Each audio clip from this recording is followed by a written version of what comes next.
Shares of Palo Alto Networks trading up just about 5% right now after reporting Q4 earnings. Now, lots of hype going into this report. Let's first get to the numbers, then I'll tell you why. So when you take a look at this report, it was mixed on the top and bottom line. You're looking at sales coming in at just around $2 billion. That beat the street's expectations, I believe. When you take a look at sales, missing here just by a bit. 1.95 billion estimate there was for 1.96 billion. EPS, though, coming in better than expected, $1.44. Estimate was for $1.28. But the guidance here is really what's critical. And I think it's almost a sigh of relief that we're seeing from the street, because they were bracing themselves for a disastrous report. But 2024 billings forecast, 10.9 billion to 11 billion. That beat the street's expectations of 10.77 billion. When it comes to Q1 revenue outlook, though, that coming in just a bit light here. When you take a look at what they are expecting there, they see Q1 revenue 1.82 billion to 1.85 billion. The street was looking for 1.92 billion. So billings forecast topping expectations. We saw the stock sell off over the last 2 days or so because there was lots of concern about what we will be hearing in this report. So let's get analyst reaction to that. And we want to bring in Wang, Constellation Research Principal Analyst and Founder. Ray, your first take. Yeah, they put out a Friday night special. Everybody got nervous. It felt like it was going to be some kind of political campaign where you make the announcements on a Friday and hope no one notices on the weekend. But I think it was really a lot to do with Fortinet having bad forecasts going towards the future. And I think that spooked everyone on the market. But the good news is that they're doing well. They're definitely one of the leaders when you look at enterprise security. And if you look at cybersecurity stocks, the challenge is the macro environment. Budgets are being redirected from AI, from cybersecurity to AI. And that's really the challenge in every single organization. Boards are going to AI first, and it's having an impact across the sector. They've managed to weather this AI onslaught much better than everyone else. And that's why their forecasts are where they are. So, Ray, I know one of the concerns coming into this was, there could possibly be an executive change, or, it was just very dramatic coming into these results. I mean, you rarely see this, what we usually call a Friday night data dump. So given that where it is, we kind of see a sigh of relief in the aftermarket.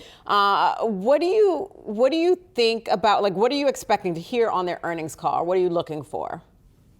Yeah, I think people want to understand if CISOs are still buying. I think they want to understand if there's an AI story that's going to be in place, which they do have, which is going to make it easier for CISOs and enterprises to manage their environments.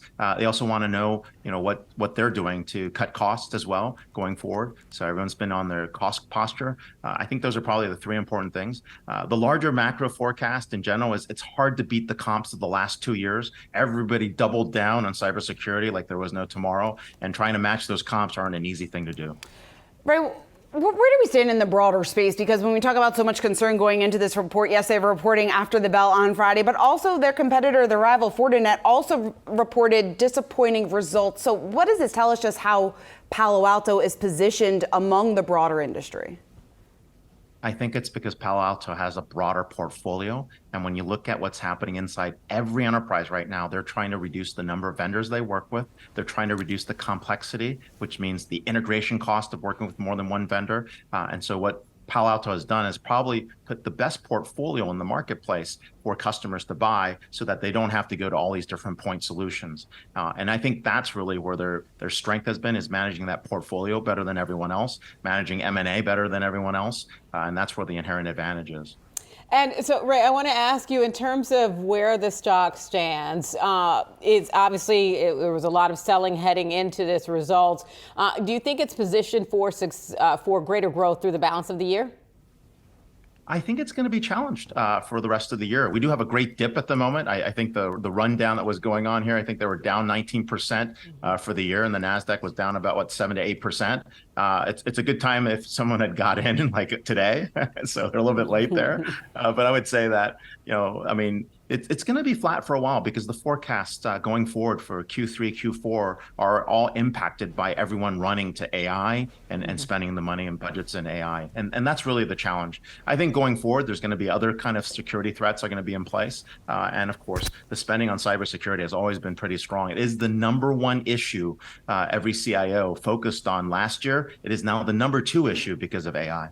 All right, Ray Wang of Constellation Research, thanks so much for joining us for a Friday night special.